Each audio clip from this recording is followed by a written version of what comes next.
matin tout le monde, que je ne vois pas, là, je vois des silhouettes. Merci aux organisateurs de m'avoir invité. Je suis très content de participer à une réunion où il y a des gens de tous les milieux. Ce matin, j'ai envie de vous entretenir de mon cheminement depuis 10 ans, alors qu'il y a 10 ans, je commençais à travailler sur les problématiques d'intimidation. Il y a des choses qui se sont passées qui ont modifié, ajusté, précisé ma façon de concevoir l'intimidation. Et je vais vous en parler parce que je pense que ça éclaire mieux la réalité qu'avant, je voyais peut-être en noir et blanc dans l'intimidation. J'espère que ça va vous être utile. Vous allez peut-être trouver ça un peu épars en termes d'idées parce que c'est de différentes façons que je modifie ou que j'adapte ma conception des problématiques de violence entre enfants. Il y a 10 ans, je travaillais à partir des recherches de Olweus. Ceux qui ont parlé d'intimidation ont probablement entendu parler d'Olweus, qui est un chercheur scandinave qui, suite à des suicides, avait découvert un fil conducteur qui reliait les suicides à des problématiques d'intimidation, développé des programmes pour identifier les enfants, pour un programme de prévention, d'intervention dans les écoles. Ce programme-là a servi partout dans le monde. Dans le monde, pas en Amérique du Nord, mais ailleurs, en Asie, en Australie, beaucoup de recherches ont été faites autour de la vision d'Olweus sur l'intimidation. Les gens ici qui ont entendu parler de l'intimidation ont probablement entendu à partir de la vision d'Olweus sur c'est quoi l'intimidation. Je suppose que la plupart des gens, vous avez déjà eu une formation ou des entretiens sur l'intimidation. On parle d'un agresseur, on décrit les caractéristiques de l'intimidateur, on décrit les caractéristiques de la victime. On parle de comment mesurer la prévalence de l'intimidation, de la victimisation. On donne des moyens d'aider un milieu à bâtir un programme. C'est ce qui est excellent. C'est le seul programme actuellement qui est vraiment validé dans la recherche, c'est-à-dire qui a subi les épreuves d'évaluation et qui a montré que c'était efficace, qu'un milieu qui faisait ce programme-là, à long terme, avait un rendement différent que ceux qui ne l'utilisaient pas ou qui utilisaient d'autres programmes. Le programme d'Olweus, donc, un programme solide. Les Américains sont embarqués plus tard avec Columbine, avec les tueries dans les écoles américaines. Ce n'est plus les suicides qui ont allumé les Américains, ce sont les tueries. Il y a eu beaucoup d'enfants qui ont été assassinés dans des écoles et on s'est aperçu que 70% des assassins avaient eu des problématiques d'intimidation. C'était des intimidés qui avaient dépassé, n'en pouvaient plus, avaient accès aux armes de leurs parents. Par hasard, aux États-Unis, il y en a un peu. Alors, ils sont sortis avec les armes des parents, sont allés assassiner des gens dans l'école. Et là, les Américains se sont mis à dire, il y a un problème derrière ça, et c'est peut-être un problème d'intimidation.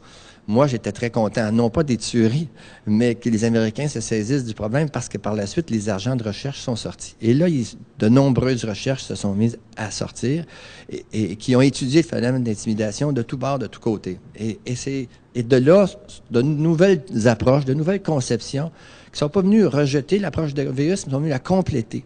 Et c'est un peu de ça dont je vais vous parler ce matin. Au Québec, ce qu'on a eu aussi la chance d'avoir les moteurs criminalisés, que je remercie ce matin, qui ont permis, avec l'argent du crime, de financer des travaux de recherche sur le taxage. Et le Québec, lui, n'est pas entré dans les problématiques d'intimidation par les suicides, n'est pas entré par les tueries, est entré par le taxage, qui a permis de regarder le problème de jeunes qui exploitent d'autres jeunes par la violence. Alors, c'est un peu pour ça qu'on est ici ce matin, les suicides, les tueries et le taxage.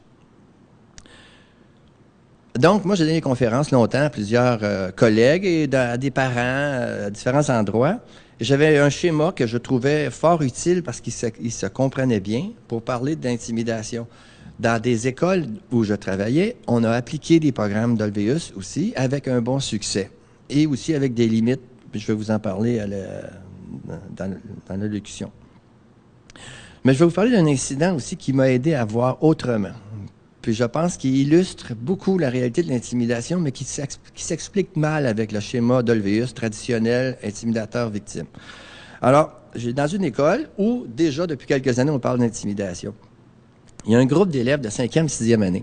Ils font 2 ans avec la même enseignante, d'un programme intensif.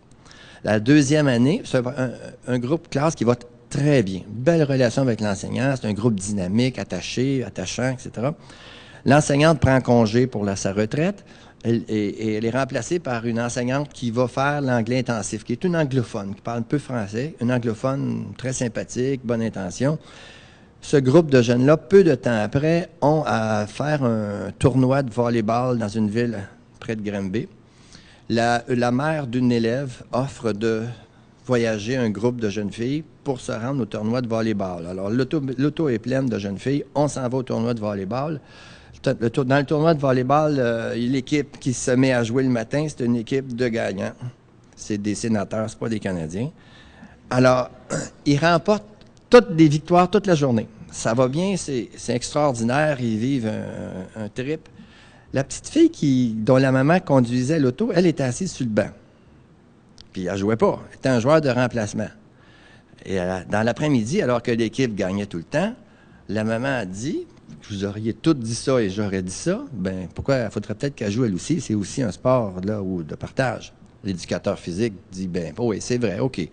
Alors, on dit à l'équipe, là, ben, on va remplacer quelqu'un parce qu'elle aussi, Mélanie, j'ai un nom fictif, Mélanie veut jouer. Mais elle fait, ben là, OK, d'abord, Mélanie entre le jeu et l'équipe, va moins bien. Dans l'auto, en revenant, la maman fait le sermon aux petites filles. Vous savez, les filles, c'est pas gentil de ne pas avoir intégré, blablabla, etc. Le lendemain, une situation s'est mise à catastrophiser. Les filles se sont mises à parler entre elles, à dire, on sait bien, la mère s'est mêlée de tout ça, puis c'est elle qui a brisé notre équipe, puis ça allait bien. On s'est fait sermonner par l'éducateur physique. Et là, s'est développé un rejet organisé, systématique, qui est devenu une situation d'intimidation extraordinaire. Des billets qui s'échangeaient, des messages à la petite fille, des messages comme « on n'a pas le droit d'y parler, on n'y parle pas ». La maman qui apprend ça de sa fille en pleurs, communique avec les filles, communique avec les parents, dit « écoutez, ça n'a pas d'allure, c'est une niaiserie, il faut que ça arrête ». L'éducateur physique s'en mêle. Plus on s'en mêle, plus l'intimidation s'organise. L'enfant ne veut plus à l'école, des problèmes somatiques, dépressives. Et ça a duré longtemps, là. J'en ai pas entendu parler. Moi, j'ai entendu ça après plusieurs semaines de cette situation-là. L'enseignante, elle apprend ça. L'enseignante, qui est la nouvelle enseignante, elle dit, il y a de l'intimidation. Elle n'est pas au courant des programmes qu'on a fait à l'école. Elle se met à lire rapidement toutes les interventions à faire quand il y a de l'intimidation. Elle a fait des interventions à son groupe en disant, ce que vous faites, c'est de l'intimidation, etc., etc. Et le résultat de ça, plus d'intimidation. Fermeture totale à toute aide. On en parle. Moi, je n'aime pas ça quand il y a de l'intimidation dans les écoles où je travaille, parce qu'après ça, je donne des conférences. Je dis, dans mes écoles, il n'y a pas d'intimidation, mais il y en avait, là. Puis ça ne marchait pas, les interventions. Alors, j'ai vu l'enseignante qui avait pris sa retraite, puis je lui ai dit, coudonc, comment ça marchait dans ce classe-là? Elle dit, ça super bien, bon rapport avec les élèves, respect, ça échange. Je dis, écoute, est-ce que tu accepterais de venir avec moi rencontrer le groupe pour m'aider à comprendre ce qui se passe? Ce que je sais, moi, c'est qu'un psychologue, ça ne débarque pas d'une classe devant les élèves en disant, là, écoutez, il y a de l'intimidation ici, bon, donc faire répéter les erreurs qui ont été faites. Elle accepte de venir, elle vient dans la classe et rapidement, je vois le lien qu'il y a toujours avec ses élèves. Et elle parle aux élèves, non pas en termes de « il y a des intimidateurs, des victimes ». Elle fait ce qui doit être fait à ce moment-là, c'est « vous avez un problème, hein? » Les filles disent « oui, on a un problème ». Et elle échange avec les filles. Il n'y a aucun reproche qui est fait. C'est qu'est-ce qui se passe? Comment ça marche? Pourquoi ça se passe bien? Pourquoi ça ne peut pas changer? Et on voit très rapidement un malaise partagé par toutes les intimidateurs, toutes les filles qui participent à l'intimidation, les témoins et la victime. On voit la victime, toutes les maladresses qu'elle a commises. On voit les maladresses des intimidateurs, etc. Et on voit rapidement une mobilisation de tout le monde quand ils se disent « OK, on est prêt à changer, là. Parce que c'est toi. » C'est ce que je perçois, c'est parce que c'est elle qui parle aux élèves. J'ai vu une mobilisation rapide de qu'est-ce qu'on peut faire maintenant là, pour que ça change. Parce que c'est très difficile. Les jeunes disent oui, mais là, moi j'aurais aimé ça, mais si j'y parle, les autres m'auraient pu parler. Puis quand on y parle, après ça, il fait juste nous dire ben tu me fais trop de peine. Il y avait plein de choses qui s'étaient passées qui empêchaient la résolution du conflit. Quand l'enseignante qui avait remplacé, faisait ses interventions, c'était, on la connaît pas, elle, puis plus elle nous dit ça, plus on se ferme, plus on se solidarise contre elle. Alors que l'enseignante avec laquelle elle était attachée était prête, elle, à recevoir leurs choses sans blâme, de trouver avec elle des moyens de changer. Et en dedans de 2 semaines, le problème était résolu. En même temps aussi, ce que j'ai observé, puis ça, c'était fascinant, c'est les garçons de la classe qui avaient l'air des martiens. Il n'y avait aucune espèce d'idée, mais de vision, de compréhension de la dynamique entre les filles. Et là, pour tous les cours qu'il y a entre la différence psychologique entre les gars et les filles, en 5e, 6e année, j'avais un exemple. Là. Les garçons ne comprennent rien dans ces dynamiques de filles-là. Mais, hein? Quoi? Ben, j'ai rien vu. Ils comprenaient rien. Toutes les filles étaient extrêmement allumées, saisissaient les enjeux sociaux de chaque geste que l'une pouvait poser par rapport à l'autre, alors les garçons ne comprenaient rien. Alors moi, ça m'a éclairé beaucoup sur comment ça fonctionne, des intimidations, comment ça peut naître, comment ça peut disparaître, comment, comme adulte, on peut faire, avec nos bonnes intentions, entretenir et augmenter des situations d'intimidation dans les classes, puis comment c'est naturel. Est-ce que j'avais une vraie victime? Dans une autre situation, avec ce groupe-là, c'est une autre qui aurait pu être victime. Celles qui intimidaient, c'était plus certaines, mais c'était aussi d'autres. C'était flexible. J'avais pas un intimidateur, une victime. C'était flexible, c'était mobile, ça aurait pu changer. C'était plus noir et blanc. Très utile à comprendre. Ce que je comprends, c'est que l'intimidation peut surgir rapidement puis se cristalliser. Bien sûr qu'il y avait des maladresses chez la victime. D'ailleurs, j'aurais pas le temps d'en parler ce matin, mais des victimes, quand il y a des conférences portant sur l'intimidation, on fait pleurer les gens sur les victimes, pauvres victimes. Quand on va dans les écoles puis on trouve des victimes, les gens disent, bon, c'est bien, il court après, regarde, tu as vu l'air, il est maladroit. C'est pas la même personne quand on en parle puis quand on est dans les écoles. Même chose pour l'intimidateur, je vais vous en parler, c'est des gens souvent populaires, des gens sociables, des gens intelligents, mais ce sont eux qui commettent le plus souvent les gestes d'agression. Alors, donc, il y a un rôle d'adulte fondamental. Ce rôle d'adulte-là, j'ai été chanceux parce que j'avais une enseignante qui était encore disponible, que j'ai croisée. Et puis moi, je me dis, mais il est où cet adulte-là quand des situations d'intimidation comme ça se passent au secondaire? Puis tu as 17 adultes qui passent devant un enfant, puis il n'y en a pas un qui est significatif, qui a ce lien-là avec les enfants. Qui va le régler, le problème? Quelqu'un qui va tomber du ciel, puis qui va interdire ces gestes-là, puis qui va les culpabiliser, et qui va augmenter même le rejet, ce faisant. Alors, j'ai vu qu'avec des bonnes intentions, on pouvait aussi augmenter des problèmes. Je vais donc, par la suite, vous donner des... Excusez-moi. Ça ne se transmet pas par les ondes, hein, le rhume, non? Je vais aussi vous parler des réalités plus larges que le mot intimidation, parce que c'est un mauvais mot qu'on a en français. Il n'y a même pas de bon mot qui résume tout ça. Ici, au Québec, on a parlé de taxage, qui est souvent confondu avec intimidation. C'est de l'extorsion, le taxage. Et dans le taxage, on voit évidemment, on passe à un geste qui est souvent plus criminel que le geste d'intimidation, mais même le taxage se fait à la maternelle, là, l'enfant qui prend le lunch de l'autre, puis qui ramasse, puis qui lui donne. Bon, c'est aussi du taxage, c'est-à-dire c'est de l'extorsion d'un bien. Il y a le mot brimade aussi. Le mot brimade qui a tenté d'être utilisé au Québec, en tout cas à Montréal, qui est plus un incident Vous vous rappelez l'incident des Redmen de McGill à Montréal, où des jeunes ont intimidé gravement un autre enfant, qui a amené même à la dissolution de l'équipe pour l'année. C'est des incidents de brimade. Ça fait partie aussi de la dynamique de l'intimidation. Le harcèlement psychologique, je vous dis ça parce qu'il y a une loi au Québec contre le harcèlement psychologique des adultes. On a le droit de faire du harcèlement psychologique d'enfants. En tout cas, il n'y a pas de loi qui l'empêche, mais on n'a pas le droit de le faire avec des adultes. Dépêchez-vous à le faire si vous n'avez pas de 18 ans. Je trouve curieux la chose parce qu'on a fait des représentations. Le ministère de l'Éducation avait dit qu'il y aurait eu une loi contre l'intimidation. Elle n'existe pas. On a changé de gouvernement. Plusieurs provinces, plusieurs pays se sont donné des lois pour contrer l'intimidation dans les écoles, mais au Québec, rien du tout. On a fait des représentations récentes au premier ministre, mais probablement que il va l'être un mortel. Alors, il n'y a pas de loi encore qui organise un milieu de travail, notamment à l'école, contre l'intimidation. Ça serait une des choses intéressantes. Les milieux, les sociétés, je pense à l'Angleterre qui ont eu des lois, ont beaucoup de programmes aussi qui vont avec, et ça devient une réalité. Travailler quotidiennement dans l'école, ça n'est plus un programme d'une école, d'une classe, ça devient un programme national. Bon, donc, je parle de harcèlement psychologique pour dire qu'il n'y a pas de loi ici au Québec. Je vais vous parler de l'agression relationnelle. On en parle plus, on le nomme mieux qu'avant. j'ai vu des chiffres dans une recherche, moi, qui me dit, chez les garçons de 9 à 11 ans, il y a 16 de violence physique et 2 de violence relationnelle. D'accord? Donc, 16 les petits gars vont être payés pour se battre, se menacer de se battre. 2 de relationnel. Violence relationnelle, rapidement, c'est comme avec dans l'incident de la fille. On ne te parle pas, tu n'existes pas. On t'envoie des messages de te bitcher. C'est de la violence relationnelle. On t'attaque dans ta capacité d'avoir des liens avec l'autre et c'est un besoin psychologique aussi important que la sécurité physique que d'avoir des liens avec les autres. Chez les garçons, moins. Chez les filles de 9 à 11 ans, écoutez, 1 de violence physique et 17 de violence relationnelle. C'est la façon qu'ont les filles de faire mal, c'est de toucher au réseau social de la jeune fille. Une jeune fille qui n'existe pas, qu'on méprise, on la contrôle, on lui fait mal de cette façon-là. C'est important donc d'avoir ce concept de violence relationnelle, d'agression relationnelle.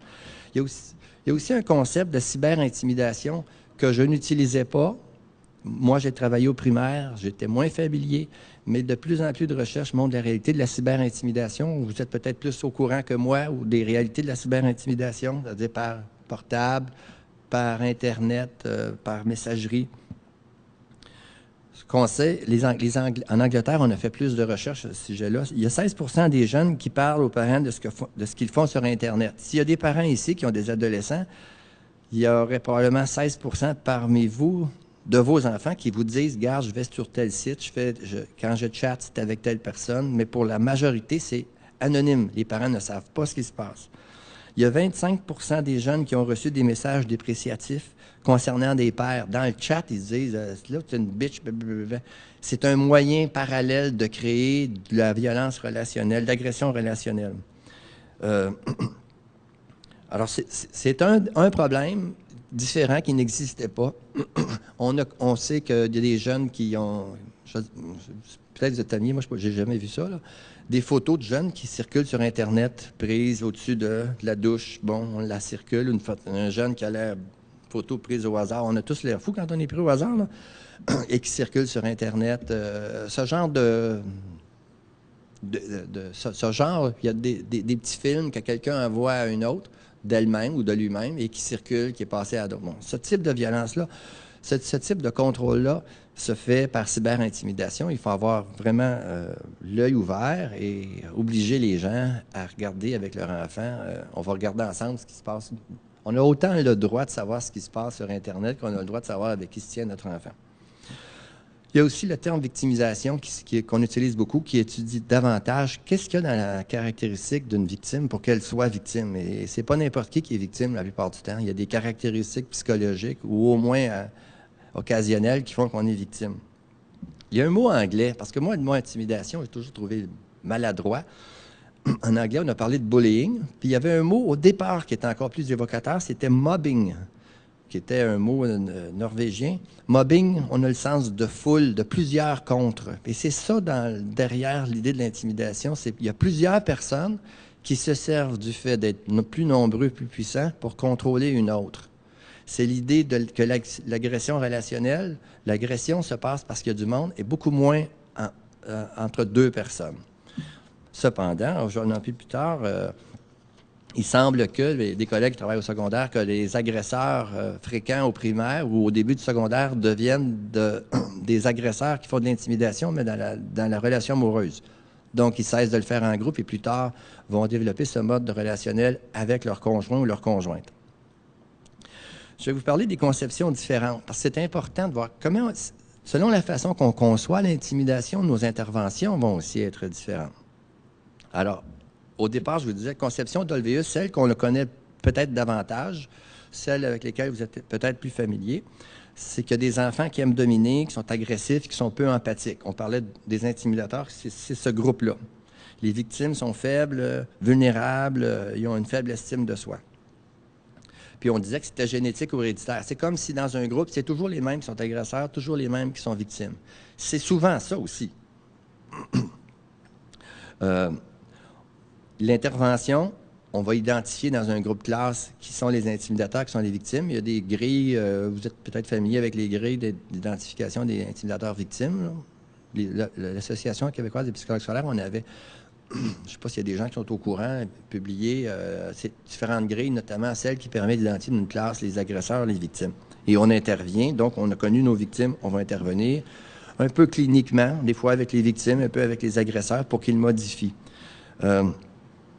On néglige beaucoup les témoins avec cette approche-là.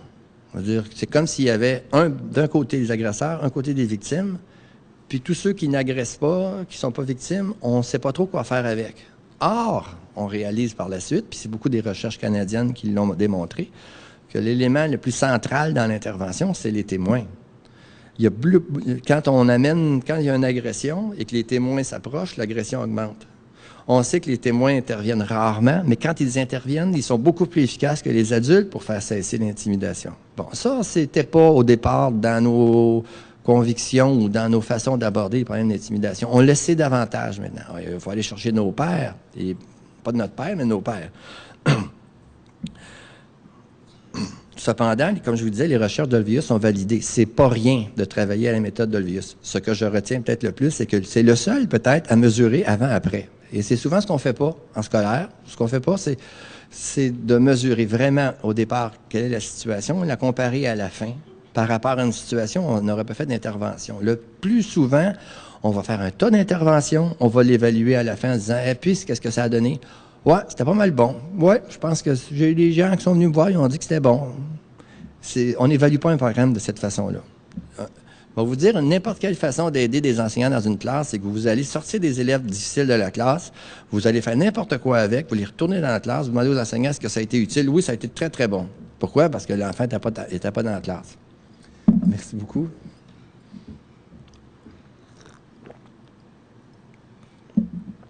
Bon, donc, la conception d'Olvius, l'intérêt, on mesure. Avant, on mesure après.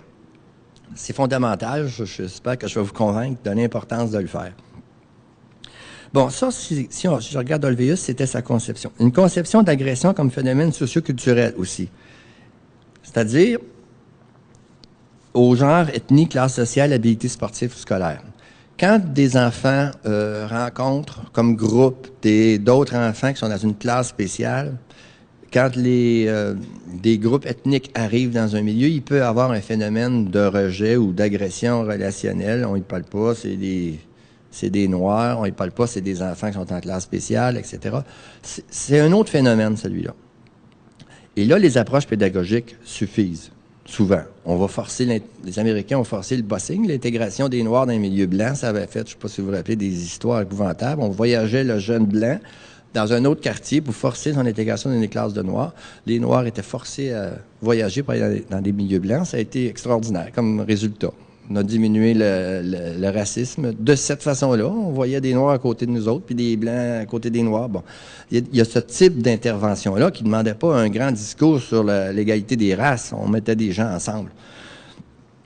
Ce genre d'agression-là, donc, peut se traiter par les apprentissages coopératifs, développement de l'expression des émotions. Bon, on parle moins de cas disciplinaires. On ne punissait pas les Blancs parce qu'ils agressaient les Noirs. On nous a mis ensemble dans des situations où ils ont pu dire, bien, dans la même équipe de basket, puis dans la même équipe de chimie, il y a des Blancs et des Noirs, et j'apprends à vivre avec d'autres, et les problèmes de préjugés peuvent tomber. On peut concevoir donc les problèmes d'agression comme phénomène socioculturel et intervenir de cette approche-là. Je vais vous en nommer une ici qui est nouvelle pour moi. Je ne sais pas si pour vous ça est clair. L'agression comme conséquence organisationnelle. Dans une organisation, toute organisation, il y a un leadership informel qui peut naître. Dans ma classe, la classe au départ, il y avait un leadership qui était toujours mené par l'enseignante, qui avait un lien extraordinaire avec ses élèves. Il peut aussi avoir un lien informel, c'est-à-dire en dehors de l'enseignante, des sous-groupes qui s'organisent puis qui ont un réseau d'influence. Quand l'enseignante a quitté, il s'est créé le terme que j'ai lu, qui est un drôle de mot, qui s'appelle suboptimalisation. Là, on va contre les valeurs de l'organisation. Vous allez voir, il y a des exemples qu'on a vus dans les journaux qui ressemblent à ça. Ça prive tout pouvoir de l'enseignant. Quand une suboptimalisation s'exerce, c'est-à-dire qu'il y a dans la classe, un groupe ou des groupes se mettent à dire c'est nous autres qui contrôlons et on est contre l'enseignant. On n'y parle pas à l'enseignant, on ne l'aime pas, puis les gens se retiennent ensemble. Dès qu'il y a une suboptimalisation, les messages de cet adulte-là au groupe risquent fort bien d'augmenter le rejet. Alors, un adulte qui n'a pas créé un lien positif avec des jeunes et qui leur dit, vous savez, il faut cesser l'intimidation, ça fait augmenter l'intimidation. C'est fort important à connaître ça. C'est pas parce que je suis contre l'intimidation que ça me révolte, que mes valeurs sont choquées, puis que je vais le dire aux jeunes, que les jeunes vont cesser. Au contraire, je risque d'augmenter l'écart. Ils vont s'opposer à tout ce que je vais dire. Alors, si je suis contre l'intimidation, ils vont être pour l'intimidation. C'est un moyen, l'intimidation ou l'agression relationnelle, c'est un moyen de solidariser le groupe. Ça les tient ensemble. Ça a une fonction. Le groupe vit un trip de pouvoir extraordinaire. Le fait qu'il soit 10 jeunes filles dans une classe à vivre ensemble le même problème, de s'appeler le soir, oui, on fait ça, puis regarde, on fait ça. Ils vivent une espèce d'euphorie collective fragile, puis qu'ils doivent maintenir ensemble. Et plus on va, comme adultes, intervenir avec nos interventions punitives, plus on risque de les solidariser davantage. Ça arrive quand il y a une absence de leadership des adultes ou une perte de leadership des adultes. La tyrannie devient un résultat d'un processus de groupe, ce n'est pas une pathologie individuelle. Vous savez, les expériences qui ont eu lieu à Stanford où on avait mis des jeunes en contrôle de d'autres, puis on disait, vous allez jouer les prisonniers, nous on va faire les gardiens.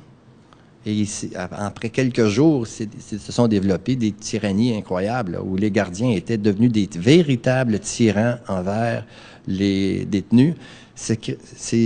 Entre autres analyses, ça créait entre les gardiens et entre les détenus cette suboptimalisation. Entre eux, se sont créés un réseau de défense, on se tient ensemble, on va les avoir, et chez l'autre groupe aussi. Et les adultes de l'extérieur avaient perdu tout pouvoir. L'expérience, on est moins familier avec ça, mais une expérience semblable a été tentée où les adultes, pas les adultes, les leaders, ceux qui avaient organisé, ont gardé le lien puis ont donné les consignes claires de maintien des règles avec les détenus. Ça a fonctionné, il n'y a pas eu d'agression des détenus.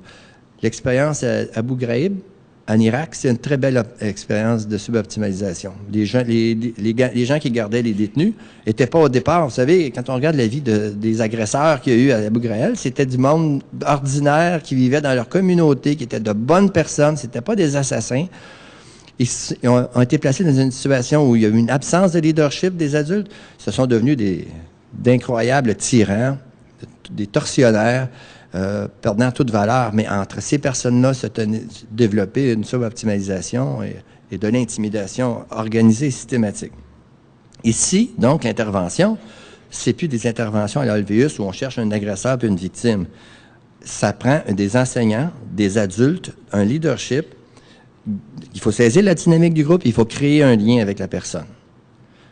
Pour moi, c'est une expérience qui illustre beaucoup pourquoi au secondaire, c'est beaucoup plus difficile qu'au primaire d'empêcher les situations d'intimidation. Au primaire, on a un adulte qui est titulaire. Au secondaire, on n'a pas ça. C'est beaucoup plus difficile au secondaire d'avoir un lien significatif avec un groupe d'enfants quand tu as 7, 8, 10 groupes d'enfants. Vous savez, dans la réforme, on peut penser ce qu'on veut, mais quand la réforme parle de revenir au titulariat en secondaire 1, même secondaire 2, ça va exactement avec les besoins des jeunes. Parce que l'intimidation, par hasard, elle est à son pire en secondaire 2. À ce moment-là, les enfants sont d'une incroyable tyrannie envers les autres. Et s'il n'existe pas d'adulte significatif pour eux, ça va être très difficile de l'intervention pour la modifier. Alors, si jamais on peut revenir au moins en secondaire 1, et puis super en secondaire 2 au titulariat, je pense qu'on va... Peut-être qu'ici, il y a des classes ou des écoles où on est revenu au titulariat en secondaire 1. Alors donc, l'intimidation vue dans le contexte d'une suboptimalisation ou d'absence de leadership des adultes, ça peut nous éclairer sur des interventions à faire qui ne seraient pas d'aller identifier une victime, identifier un agresseur, faire des interventions avec chacun. J'arrive à Brimade parce qu'au Québec, j'ai entendu 2 ou 3 situations cette année de brimades incroyables. Bon, les Redmen de McGill, qui avaient agressé physiquement, humiliation totale d'un des membres. Et je ne sais pas s'il y a des chevaliers de colon ici. Dans plusieurs groupes, il y a cette idée d'initiation. Et elle est itinérante à l'entrée dans plusieurs groupes. Et c'est un phénomène pas en soi malsain. Ce qui devient malsain, c'est l'absence de contrôle puis l'absence de limite qui est imposée. Je trouve ça correct qu'il y ait des rites d'initiation. L'armée en fait avec ses recrues. C'est important que quelqu'un nous prouve qu'il y a ce qu'il faut pour être dans notre gang. C'est correct. Mais si on perd contrôle de ça, on risque d'avoir des situations abusives. L'intervention ici doit être administrative et publique. Donc, savoir que les jeunes vont se donner entre eux des rites d'initiation, pas de problème. Avoir du contrôle sur les rites d'initiation, ça c'est important et on doit le faire. Je vais vous parler de la réalité aussi, une autre façon. Là, je parle de différentes façons de concevoir la violence entre enfants ou les agressions entre enfants. Une autre façon, moi, que j'ai trouvée très éclairante,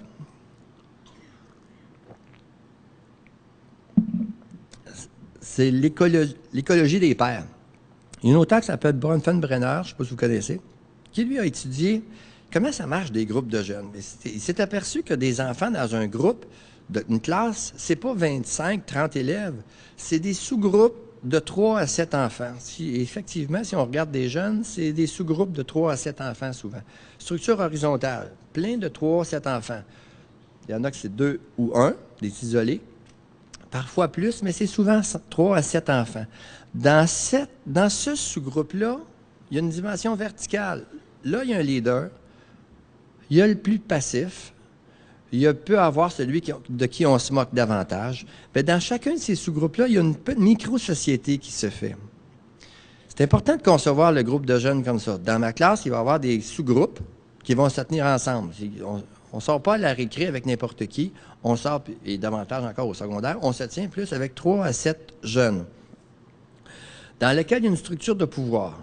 Cette structure de pouvoir-là, elle est importante à maintenir pour eux. Tout le monde la veut.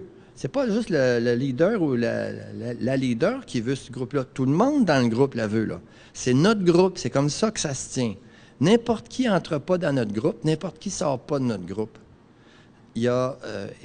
et on retrouve cette écologie-là chez les primates qu'on observe aussi. On est des primates, évidemment, des primates qui sommes à l'intérieur aujourd'hui. Il y a un rôle utile à l'intimidation dans un groupe. Alors, je trouve ça éclairant de voir ça, moi. À quoi ça sert l'intimidation? L'intimidation, ça sert à solidariser un groupe. Ça sert à vérifier si l'élève qui est fragile dans mon groupe, celui de qui on n'est pas sûr, est-ce qu'il va rester avec nous autres, il va se tenir avec nous autres, mais on va le tester. On va lui demander de le faire. L'exemple le plus classique, l'élève qui arrive dans une école de l'extérieur, il doit passer par un calvaire qui dure 1 jour, ou 2 jours, ou 3 jours ou davantage, qui est l'expérience à peu près universelle de quelqu'un qui rentre dans un nouveau milieu, c'est l'insécurité. Comment ça va aller? Et après 2-3 jours, souvent, ils vont dire « je me suis fait des amis ». Tension est baissée. Mais tension est baissée aussi dans le groupe. Quelqu'un arrive dans un groupe, les autres disent « quelle place qu'il va... » Ils ne le disent pas, mais ils le vivent comme ça. « Quelle place il va prendre chez nous? Il va-tu voler la place de quelqu'un? Il va-tu nous déloger? » Si quelqu'un entre dans un groupe, ça veut-tu dire que l'autre doit en sortir? C'est toujours un risque à prendre d'inclure une nouvelle personne, de prendre sa place. Et tout le groupe a besoin de rééquilibrer les forces. Quelqu'un sert à ça, souvent le mâle alpha ou la femelle alpha, qui joue différents rôles. C'est peut-être pas toujours un intimidateur parce que ça peut être un gratifiant. Super, c'est le fun, viens avec nous autres, c'est moi qui organise un party. C'est l'intimidateur qui fait ça, là. Puis il peut aussi le lendemain intimider. Vous dites, toi, mon tabarouette, puis les autres vont rire. Donc, une personne peut jouer plusieurs rôles à l'intérieur d'un groupe. Concevoir le groupe des jeunes avec cette perspective-là écologique, ça peut être éclairant. Parce que dans mon intervention, moi, je vais essayer de voir avec c'est qui son groupe. Est-ce que si moi, je veux que lui cesse d'intimider, ça fait que les autres vont m'aider? Peut-être pas. Ils vont peut-être trouver ça bien plate, moi, si je veux qu'il cesse ça, parce qu'il faut continuer qu'il le fasse. Puis surtout que si moi, je lui dis arrête d'intimider Pierre, les autres ont peur que ça devienne gens qui soient intimidés. C'est important de saisir l'écologie de nos groupes. Il faut avoir l'œil ouvert. Les enseignants qui ont un bon rapport avec les enfants sont habituellement capables de voir oui, ces gars, ils se tiennent ensemble, ça, c'est cette gang-là. Même la victime peut tenir à son rôle. Parce qu'au moins, il y a un rôle dans ce groupe-là. Si je ne suis pas dans ce groupe-là à me faire taquiner, je suis tout seul. Au moins, eux autres, ils m'acceptent. Il y a quelque chose de solidarisant, de payant d'être dans un groupe, même au risque de me faire payer la traite à l'occasion. Une chose intéressante dans cette perspective-là aussi, c'est l'intimidateur. C'est pas un bum, c'est pas un... Je vous dis, il y a des intimidateurs bums, il y a des intimidateurs qui sont des agresseurs, puis il y a des intimidateurs qui sont des criminels. On s'entend là-dessus. Il y a des occasions où moi, j'ai été témoin d'intimidation qui étaient des gestes criminels d'agression. Puis il n'y avait aucune perspective de changement. C'était des enfants qui avaient une structure délinquante, puis les interventions ont été répressives. Je veux qu'on s'entende là-dessus, là. Je ne suis pas en train de minimiser la réalité de problèmes très graves, là. Mais ce que je veux vous dire, c'est que dans la réalité quotidienne, c'est normal. Quand je dis que c'est normal, ça ne veut pas dire que c'est correct. Je veux dire que c'est statistiquement fréquent que dans les groupes de jeunes, cette structure de pouvoir dominant, agressante même, existe. Et on n'a pas affaire à des personnalités qui sont nécessairement criminelles ou délinquantes. Bon. Moi, j'ai appris, puis on apprend actuellement que quand je demande à des jeunes qui est populaire dans l'école, les hôtes de l'école,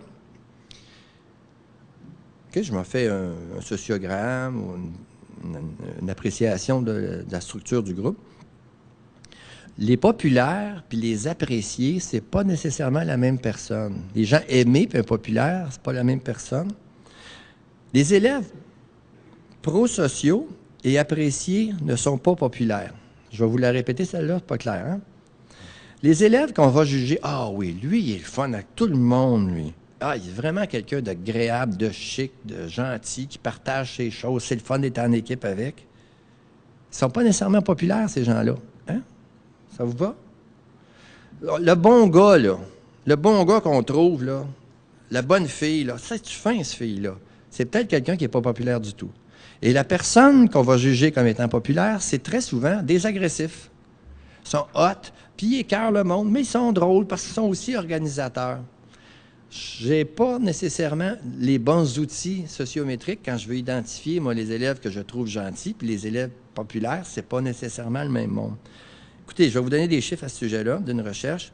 En secondaire 3, il y a 24 dans cette étude-là, 24 des jeunes qui sont pro-sociaux et populaires. Okay, il y en a 24, 1 sur 4. Il était à la fois apprécié, puis il est populaire. C'est-à-dire que non seulement on le trouve fin, mais on va se tenir avec. Mais il y a 20 qui sont agressifs et populaires aussi.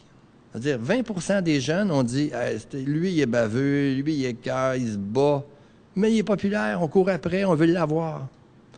C'est important à savoir, ça. Moi, je fais des interventions, j'ai affaire à un intimidateur, mais il est hot. C'est pas la même chose qu'un intimidateur qui est rejeté, là. S'il est hot d'un groupe, ça veut dire qu'on lui trouve certainement un paquet d'éléments intéressants. On n'oserait pas se prendre contre lui parce qu'il est hot, puis moi, je suis pas hot. L'hiérarchie chez les jeunes, elle est fondamentale. La structure du pouvoir vertical, là, de l'alpha à l'oméga, c'est important à le savoir. Nos moyens n'arrivaient pas à bien les identifier parce que nos sociogrammes, habituellement, avec qui tu veux te tenir, avec qui tu ne veux pas te tenir, ça ne me permet pas d'identifier ça. Donc, la réalité psychosociale des jeunes, ça me permet à la considérer, de savoir comment mieux agir. Je vais intervenir pas dans un groupe de la même façon avec tous les enfants quand il y a de l'intimidation, si je ne connais pas mon groupe. D'où la difficulté de débarquer de la Lune, d'une école, de dire, il y a une situation d'intimidation, on va régler ça. Un peu, là. J'embarque dans une structure organisée de jeunes qui ont leur histoire, qui ont leur attente. Quels liens vont-ils développer avec moi si je n'ai pas de lien avec eux? Je vais même servir à leur cause. Je vais vous parler rapidement des conditions d'efficacité. Pour que ça marche, vos interventions, ça a été mentionné tantôt. Il faut différentes composantes importantes. Je pense qu'il en manque, ça ne marche pas.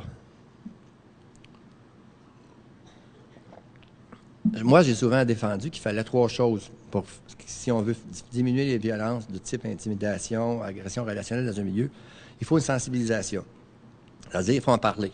On ne voit que ce que l'on sait. Hein? Ça, c'est une phrase que je répète souvent. Si vous n'êtes pas au courant, vous, quand vous marchez dehors, des espèces d'oiseaux qui existent, vous ne voyez pas d'oiseaux.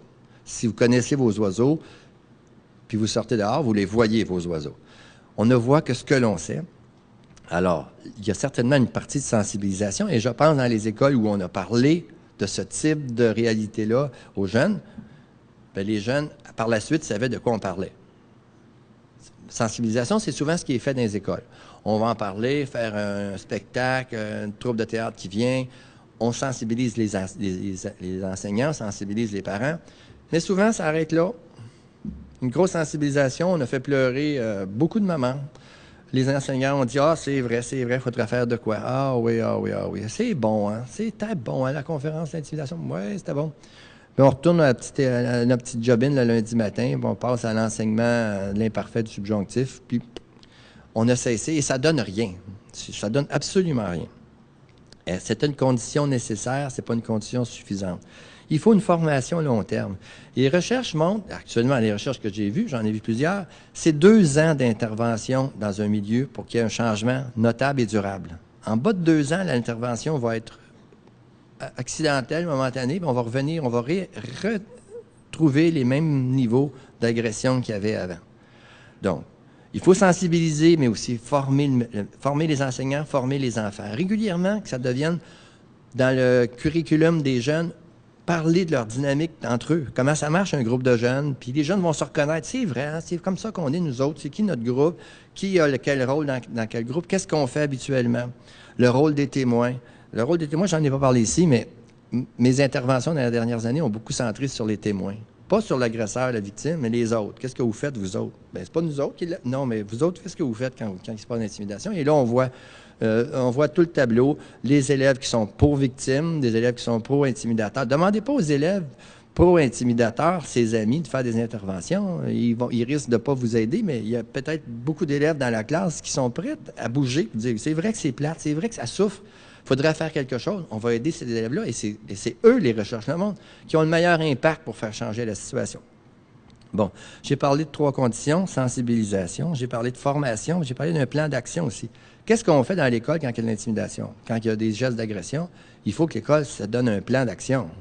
C'est-à-dire, quel est le rôle de la direction, quel est le rôle de l'enseignant? Quand le parent appelle, qui parle aux parents? Quel est le suivi qu'on va donner? Quelles sont les règles du jeu? Souvent, j'ai dit, moi, quel est le règlement de l'école qui empêche l'agression relationnelle? Hein? Y a-t-il un plan qui dit ça? C'est où que c'est écrit qu'on n'a pas le droit de ne pas parler à quelqu'un? Ça n'existe pas. On va souvent avoir des règlements d'école qui vont empêcher les gestes d'agression, mais ne pas parler à quelqu'un, c'est ce qui peut être extrêmement efficace à conduire. Il y a des suicides qui ont été faits juste par de l'agression relationnelle. Tu n'existes pas, toi. On ne te voit pas. Tu n'as aucune réalité sociale. Ça peut te détruire aussi bien que des menaces physiques. Mais les règlements d'école qui ne parlent pas d'intimidation, pour y inclure l'agression relationnelle, c'est déjà un commencement. Donc, il faut nommer cette réalité-là dans les règlements d'école, puis savoir quoi faire quand il y en a. Ça, c'est les 3 composantes du programme, et ça inclut des actions à long terme, je vous ai dit 2 ans, mais aussi un climat général du milieu. Moi, je parle souvent d'intimidation entre enfants, mais je ne parle pas de l'intimidation des adultes avec les enfants. Est-ce que vous pensez que dans une école, on peut faire un programme contre l'intimidation si la relation qui existe entre la direction et les enseignants ou les enseignants et les enfants, c'est des relations verbales, agressives, on ne changera rien, là. Alors, est-ce qu'on a prouvé qu'un milieu où il y avait un climat de relationnel adulte-enfant empreint d'empathie, d'attention, qu'il y avait moins d'intimidation. Juste ça, ça aide à faire diminuer l'intimidation. Les enfants ont comme modèle des adultes, ils vont reproduire souvent les modèles qu'ils ont devant eux. Respect de la personne. Adulte significatif. Si un enfant n'a pas dans l'école un adulte significatif, c'est-à-dire que dans mon groupe de 3 à 7 élèves, y a-t-il des adultes qui peuvent rentrer là-dedans sans bouleverser ça, là, puis sans qu'ils se solidarisent? S'il n'y en a pas, qu'est-ce que vous pouvez faire? Vous allez faire des interventions théoriques. Il faut dans une école, il y ait ces adultes-là. Moi, il y a une école secondaire où c'était la personne qui s'occupait auparavant de pastoral qui avait ce lien-là, la seule dans l'école d'ailleurs, une personne extraordinaire, et dans son groupe venait le midi, plein de jeunes, et il se créait là une dynamique. C'était pas les enseignants qui n'avaient aucune capacité de le faire, c'était cette personne-là qui les rencontrait. Mais s'il n'y a pas ces personnes-là dans l'école, ça aurait beaucoup de difficultés à convaincre les jeunes que ouais, ça vaut peut-être la peine de faire quelque chose. Et l'autre condition, comme je vous ai dit au début, c'est des mesures. Mesurez ce que vous faites. Est-ce que ça va mal dans une école? Qu'est-ce qui vous dit que ça va mal? Qui va mal? Puis est-ce que ça va bien après? Est-ce que c'est demeuré correct? Ça, souvent, ça n'existe pas et on reste avec des programmes. Ah oui, on a fait de quoi? Oui, ça marche. Bon. Mais on ne sait pas si ça marche. On a peu d'indicateurs. C'est pas si compliqué que ça de prendre des mesures avant et après. Il y a différentes mesures qui peuvent être faites, ne serait-ce que des enquêtes anonymes aux enfants. L'enfant doit dire quel climat de l'école, comment vous sentez-vous, sentez-vous accepté, menacé, y a-t-il des élèves qui se font rejeter? Si vous avez une réduction de ça, c'est un bon indicateur qu'il y a eu des interventions de fait. Je passe rapidement. Les intervenants autres, est-ce que vous pouvez lever la main ici, ceux qui ne sont pas enseignants? OK, bien, baissez la main, là. Je veux voir qui sont enseignants. Qui enseigne ici? Juste vous autres? Vous ne devriez pas être en classe présentement, non?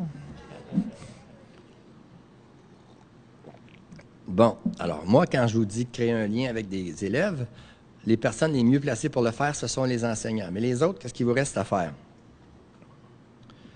Il vous reste, vous, à supporter les enseignants, qui sont pour moi toujours les personnes les mieux placées au monde pour intervenir sur l'intimidation. Il n'y a personne d'autre, pas un psychologue. Moi, quand je débarque d'une classe parce qu'il y a de l'intimidation, c'est un martien pour eux là, qui débarque dans la classe. Si je peux avoir la coopération de l'enseignante, j'ai déjà beaucoup plus d'influence avec le groupe. La pire chose que j'ai vue, moi, c'est des intervenants de l'extérieur, Maison des jeunes, débarquent dans une classe, puis je vais faire des interventions sur l'intimidation. Parfait, ça me permet de faire de la correction. L'enseignant sort de la classe, on va faire des corrections de mathématiques. Ça, là, c'est nul. C'est épouvantable. Jamais on doit remplacer l'enseignant. On doit supporter, coacher un enseignant parce que c'est la personne qui va faire l'intervention dans la classe. Ça, c'est fondamental. Une intervention à éviter, demander aux jeunes de dénoncer. Pourquoi les jeunes, on dit partout, dites-le quand vous êtes victime de violence. Hey, ils ont peut-être raison de ne pas vous le dire. Ils ont peut-être des bonnes raisons psychologiques qui les empêchent de le dire. Il faut les comprendre, ces raisons-là. Quand 1000 fois les enfants sont allés voir des directions, des enseignants, ils disent « Je me suis fait écœurer, intimider », 1000 fois, il n'y a pas eu de suite, ou 1000 fois, ça a été pire par la suite, ils ne vous le diront plus après. Ils ont peut-être des bonnes raisons de ne pas le dire, il faut les comprendre, ces raisons-là. Je me mets toujours dans cette position-là, moi, quand je dis à un enfant « dénonce-le », ouais, ça va, il va-tu me faire confiance? Je cite souvent l'exemple à des parents, je mets l'exemple gros, votre enfant est kidnappé, vous avez une note, une rançon, puis ils disent pour 50 000 tu vas voir ton enfant, si tu appelles la police, il est mort. Pas même de parents qui prennent le téléphone pour appeler la police, là. Pourtant, s'il dit appelez la police, vous allez réfléchir en titi, hein. Vas-tu être protégé? C'est-tu la meilleure chose à faire? On va aller vérifier près de la police, première chose. Qu'est-ce que vous allez faire? Attention. Donc, les enfants sont pareils. On leur demande de dénoncer, mais ont-ils les conditions suffisantes pour nous faire confiance quand ils vont dénoncer qu'il va y avoir une suite? Et le plus souvent, c'est que les suites sont spectaculaires, immédiates, et ça finit là. C'est-à-dire qu'il n'y a pas une intervention avec une intimidation, tu dois avoir un agenda dans les mains. Tu dois avoir quelque part où tu vas dire, je vais intervenir, puis je vais intervenir la semaine prochaine, je vais intervenir dans 2 semaines, je vais intervenir d'un mois. Cette suite-là est essentielle. On ne peut pas faire d'intervention si on n'a pas une suite. Or, c'est le fait de plusieurs interventions. Grosse punition, gros show, fait pleurer tout le monde. On réunit les parents de l'un et l'autre. Ça pleure, et c'est fini. Alors, l'intimidation va recommencer tout de suite après. Donc, souvent, la chose à faire, c'est d'agenda avec toi. Chose à faire, interdire d'intimider d'un ton péremptoire. Tu n'as pas le droit d'intimider. Quand on dit ça, sachons qu'on risque de faire augmenter l'intimidation. Chose à éviter, faire un show d'intimidation qui fait pleurer tout le monde, s'en aller par la suite. Des activités organisées sur une trop brève période, sans suite, ça ne donne rien. Je vous l'ai dit, l'autre chose, prendre la place des enseignants. Des choses à favoriser maintenant, je vais terminer là-dessus. Créer un lien avec des jeunes qui permet 2 choses. Un respect né de leadership de l'adulte, et c'est fondamental. Il faut que les enfants vous voient comme il est correct. Je peux lui faire confiance, je peux lui parler. Il va m'écouter, il va me respecter, puis il ne me dira pas que je suis un chien sale parce que je ne parle pas à ce fille-là. Il y a une confiance des jeunes envers les capacités d'écoute qui fait entrer l'adulte dans le réseau des jeunes.